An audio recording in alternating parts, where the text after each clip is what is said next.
Bueno, vamos a iniciar la siguiente explicación, que se trata del teorema de Pitágoras. Para trabajar con este teorema, ahora que vamos a desarrollar la propiedad pitagórica, en primer lugar se trabaja solamente con triángulos rectángulos, aquellos triángulos que tengan ángulos rectos. Un ángulo recto, triángulo rectángulo. Ángulo recto, triángulo rectángulo, ángulo recto, triángulo rectángulo. Pero lo más destacado de todo ello es determinar el nombre de los lados que vamos a necesitar para aplicar el teorema de Pitágoras. El lado mayor, que es el lado que se opone al triángulo, al ángulo recto, recibe el nombre de hipotenusa, quedando otros dos lados que se les llama catetos. Vamos a elegir un cateto menor. Yo los voy a poner más o menos según vista, porque no sé los valores que tienen estos catetos, un cateto menor y un cateto mayor.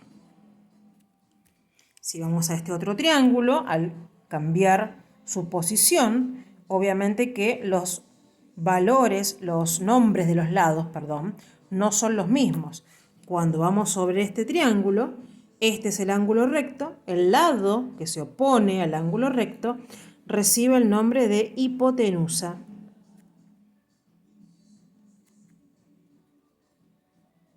Los otros dos lados reciben el nombre de catetos. Cateto menor, vamos a simbolizarlo porque no sabemos el valor numérico de estos catetos. Y cateto mayor.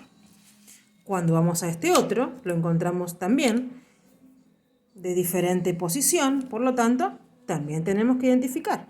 El triángulo tiene un ángulo recto, el lado que se opone a este ángulo recto recibe el nombre de hipotenusa. Y los otros dos lados tenemos un cateto menor y un cateto mayor. Por lo tanto, mi hipotenusa es AC, mi hipotenusa en este triángulo es ST y en este caso mi hipotenusa es IX. Hay que tomar en cuenta que no me puedo equivocar de la elección de los lados de un triángulo rectángulo. Si la hipotenusa la escribo de este lado, está mal. Por lo tanto, ya voy a arrancar mal el ejercicio. ¿Qué dice, la propiedad pitagórica? La propiedad pitagórica dice que la hipotenusa al cuadrado es igual a la suma de los catetos al cuadrado. Con una C de esta manera voy a dedicar cateto mayor al cuadrado más cateto menor al cuadrado es igual a la hipotenusa al cuadrado. Esta propiedad pitagórica debe respetarse. Por lo tanto, si vamos a este primer triángulo, tenemos que identificar cuánto vale, qué nombre tiene mi hipotenusa, AC. Entonces, escribiré AC, el lado, al cuadrado, ¿a qué es igual? A AB al cuadrado más BC al cuadrado. ¿Qué estoy haciendo? Respeto la propiedad. La hipotenusa al cuadrado. Mi hipotenusa es AC. ¿A qué es igual la hipotenusa al cuadrado? Al cateto mayor al cuadrado más cateto menor al cuadrado. Entonces, cateto mayor en este caso es AB al cuadrado y BC al cuadrado. Ya para este triángulo la propiedad pitagórica la puedo plantear. ¿Puedo plantear esta propiedad pitagórica para cualquier triángulo? No, solamente se va a aplicar en triángulos rectángulos, porque el nombre del lado de hipotenusa lo recibe solamente aquellos que tienen un ángulo recto. Voy al otro ejemplo. ¿Quién es mi hipotenusa? ST al cuadrado es igual a RS al cuadrado más RT al cuadrado. Ya tengo la propiedad pitagórica para este segundo triángulo. Y si voy al tercer triángulo, mi hipotenusa es YX al cuadrado es igual a YZ al cuadrado más XZ al cuadrado. ¿Por qué escribo esa rayita por encima de cada lado? Porque es el segmento. ¿Sí? Recordemos que acá tenemos los vértices Y, Z, X que determinan tres lados, de los cuales el triángulo que estamos determinando es rectángulo. Si el triángulo es recto, puedo plantear la propiedad pitagórica. Si el triángulo no presenta ángulos rectos, todo esto yo no lo voy a poder hacer. Para ello, vamos a empezar con un primer ejemplo. En el ejemplo 1 dice distinguir cuál es la hipotenusa. Y acá me dieron, si miramos, visualizamos, tenemos el triángulo DAB, otro triángulo CFD y EFD. No podemos tomar como EFC porque obviamente no están unidos con C, entonces no lo podemos tomar en cuenta. Visualmente quedaría este triángulo, este chiquitito y este otro que está acá. Observamos, este triángulo, el DAB, ¿es recto? Sí. El FCD, ¿es recto? Sí. EDF, ¿es recto? Sí. Entonces puedo identificar lo que nos está pidiendo acá, ¿cuál es la hipotenusa? Entonces tenemos que identificar. Primero vamos a trabajar con el triángulo DAB. Para identificar ese triángulo, le voy a hacer la simbolización. A ver, la hipotenusa DAB, yo tengo acá el ángulo recto, entonces este lado que está acá, DB, va a ser la hipotenusa. Entonces, en este caso, la hipotenusa, vamos a chequear, es DB. Entonces la hipotenusa corresponde al lado DB. Muy bien. Lo voy a identificar, como trabajé con el rojo, lo voy a sombrear por encima. Vamos a buscar con el F de C. Vamos a trabajar con el F de C. Otro triángulo. Vamos a ver cuál es la hipotenusa. A ver, la hipotenusa. Esta hipotenusa, ¿cuál vamos a trabajar? DCF. Ángulo recto, el lado que se opone, en este caso FD, va a ser nuestra hipotenusa. Vamos a trabajar con el tercer triángulo, perdón.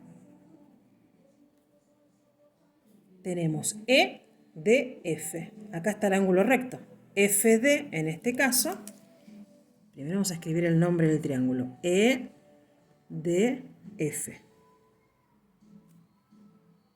¿Cuál es nuestra hipotenusa?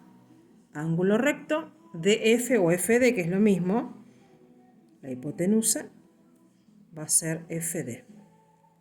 Si chequeamos es igual, claro, en este caso los ángulos rectos son estos dos, este triángulo, estos dos triángulos que están compartiendo este lado, coinciden con que en ambos es esta hipotenusa. Eso es importantísimo. Vamos a ver acá, dice, calcular la longitud del lado que falte, luego el perímetro. Bueno, acá tenemos, en el primer ejemplo, tenemos un rectángulo. El rectángulo, como la palabra dice, tiene los 4 ángulos rectos. No los marco acá porque son la diagonal que está pasando. Cuando dice calcular la longitud del lado que falte, observamos. Acá tengo 5 centímetros. Yo sé que el lado que se opone vale lo mismo en un rectángulo. También vale 5 centímetros. Este vale 24 centímetros. Entonces acá también vale 24 centímetros. Pero estoy teniendo otro lado acá. Si observamos, A, D, C están formando un triangulito. En este caso, este triángulo, si observamos bien, me queda uno de los lados que me está pidiendo el ejercicio porque tengo que averiguar la longitud que falte. AC no me está faltando. No me están dando el valor de AC. Por lo tanto, este triángulo ADC es un triángulo rectángulo, sí. AC es uno de los lados que me faltan, lo tengo que averiguar. Pero para poder trabajar yo tengo que identificar AC, AD, que tengo el dato, y DC, que también tengo el dato. Tengo que saber quién es la hipotenusa y quiénes son los catetos, porque acá la única forma que puedo aplicar es la propiedad pitagórica. Entonces, si no me equivoco, voy a plantear la hipotenusa al cuadrado es igual al cateto mayor al cuadrado más el cateto menor al cuadrado. Entonces identificamos, en este triángulo sombreadito, el que yo tengo acá, que lo acabo de sombrear en azul para que se observe bien. ¿Quién es la hipotenusa? Entonces miro el ángulo recto. El lado que se opone al ángulo recto se llama AC. Entonces AC queda al cuadrado. ¿Por qué queda al cuadrado? Porque no sé cuánto vale. Cateto mayor. Bueno, acá tengo un cateto vale 5 centímetros, el otro cateto 24. Puedo distinguir que el mayor, al ser el más grande, vale 24 centímetros al cuadrado. No me olvido. ¿Por qué va entre paréntesis? Porque no es un número solo. El 24 viene con los centímetros. No hablamos de zapatos, de batatas, de perros, no. La longitud se mide en metros, centímetros, kilómetros. Acá tenemos centímetros, hay que respetar, 24 centímetros. Lo ponemos entre paréntesis porque el número está acompañado por la unidad de longitud, al cuadrado más. El chiquitito vale 5 centímetros al cuadrado. Entonces lo que hay que hacer es calcular estos valores, obviamente, identificando 24 por 24, que es 24 al cuadrado. Ustedes saben aplicar y sacar las potencias. 24 por 24 me da 576 centímetros cuadrados. ¿Por qué le pongo el cuadrado al centímetro? Porque sabemos que la potencia es, para el número, 24 por 24, 576. Centímetro por centímetro, centímetro cuadrado, porque yo no sé cuánto vale el centímetro. Es una unidad al cuadrado. 5 al cuadrado, 25. Centímetro al cuadrado, centímetro cuadrado.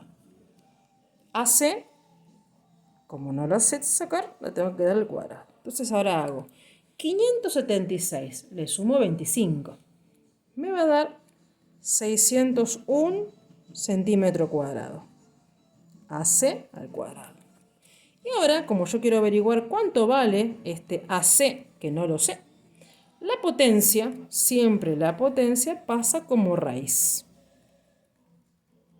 La raíz se aplica a todo, por eso pongo todo dentro de la raíz. Y vamos a aplicar la raíz cuadrada de 601. Por lo general no me va a dar exacto, entonces podemos usar para este último caso la calculadora, ¿sí? Entonces me va a...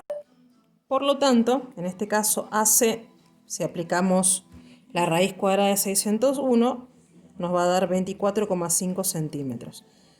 En este caso solamente podemos aplicar la calculadora ya que no hay ningún valor exacto. Va a dar 24,5 y siguen los decimales. ¿Tomamos 1 o tomamos 2? Por lo general tomamos 1 para en este caso, ya que tenemos que después hallar el perímetro, nos pide el ejercicio. El perímetro, esto nos acaba de dar 24,51 centímetros. En este ejemplo, el perímetro no involucra la diagonal. Por lo tanto, en este caso mi perímetro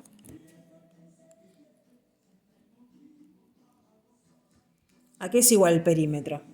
A la suma de los lados. ¿Cuántos lados tiene esta figura? 1, 2, 3, 4. Es un rectángulo. ¿Qué tengo que hacer para el perímetro? La suma de los lados. 5 más 5, 10. 24 más 24, 48. 10 más 48 son 58 centímetros. Ahí tengo mi perímetro. ¿Usé el valor de la hipotenusa? No, porque la hipotenusa es interno. Es el valor de la diagonal. La tenía que obtener, obviamente. Pide todos los lados. Y acá esta diagonal, que es uno de los lados, y tomaría un triángulo solo, es válida porque es uno de los lados del triángulo. Por lo tanto, fue calculado con el teorema de Pitágoras. Después, para el perímetro no la usé porque el perímetro son los lados exteriores de la figura. Si trabajáramos con el perímetro de este triángulo, es 5 más 24 más 24,51. Pero acá vamos a trabajar con el perímetro de la figura final.